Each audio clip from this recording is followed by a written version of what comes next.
Hi guys. काफ़ी सारे जन के मन में अभी भी डाउट है कि आपको न्यू रेजिम में जाना चाहिए इनकम टैक्स के कि ओल्ड रेजिम में, और कहाँ पर आपका टैक्सेस ज़्यादा होगा या कम होगा।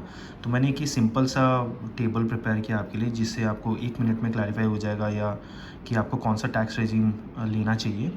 Now just one word of caution that ये जो है आपका टेबल उसी जगह काम आएगा जहाँ पर आपका इनकम 15 लाख से ऊपर है, क्योंकि 15 लाख से ऊपर का जो भी इनकम होगा वहाँ पर दोनों ही जगह न्यू रेजिम और ओल्ड रेजिम में आपका tax rate is stagnant which is 31.2%। उसके बाद टैक्स रेट चेंज होती है 50 लाख के ऊपर, but we are just focusing on the area from 15 lakh rupees to 50 lakh rupees. तो अगर आप देखेंगे आपका जो नया रेजिम है उसमें क्योंकि कोई डिडक्शंस नहीं मिलता, तो आपको टोटल टैक्स मैंने यहाँ पर अज्यूम किया है कि 25,000 का दोनों जगह इनकम है। आप 35,000 45,000 लेके भी ये टेबल बना सकते हो, आपको बस यहाँ पर नंबर्स चेंज करना पड़ेगा। सो अगर आप देखेंगे तो नए टैक्स रेजिम में आपका टोटल टैक्सेस जो 25 लाख की इनकम है उस पर आ रहा है 467,999। ऑब्वियसली इसमें कोई डिडक्शंस वगैरह नहीं है गवर्नमेंट की तरफ से। और ओल्ड रेजिम में अगर आप देखेंगे सेम 25 लाख का जो इनकम है उसके लिए आपका इनकम टैक्स आ रहा है 584,999। इसमें गवर्नमेंट की तरफ से आपको काफ़ी सारी डिडक्शंस वगैरह भी मिलती है। तो मैंने एक डिफरेंशियल टैक्स कैलकुलेट किया है। अगर आप देखेंगे 1,17,000 is the differential tax between both the regimes.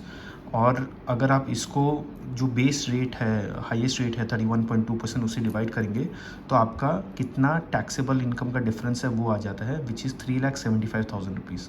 Which means कि अगर आपका 3,75,000 तक का अगर आप डिडक्शन क्लेम कर सकते हो या उससे ज़्यादा क्लेम कर सकते हो तो आपको ओल्ड रेजिम लेना चाहिए। और अगर 3,75,000 से कम का डिडक्शन है तो आप न्यू रेजिम में जा सकते हो।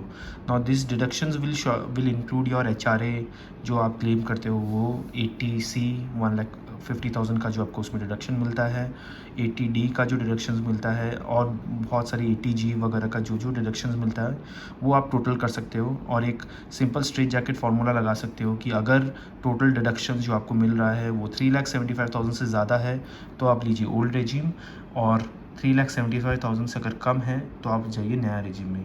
जस्ट एक चीज़ आप ध्यान रखिए कि आपका इनकम ये जो टेबल है वो वहीं पर ही वर्क करेगा जहाँ पर आपका इनकम 15 लाख से ज़्यादा है लेकिन आपका इनकम 50 लाख से कमती है। तो एक स्ट्रेट जैकेट मंत्रा लगा के आप नए टैक्स और ओल्ड टैक्स रेजिम में डिफरेंसेस निकाल सकते हो। Thank you.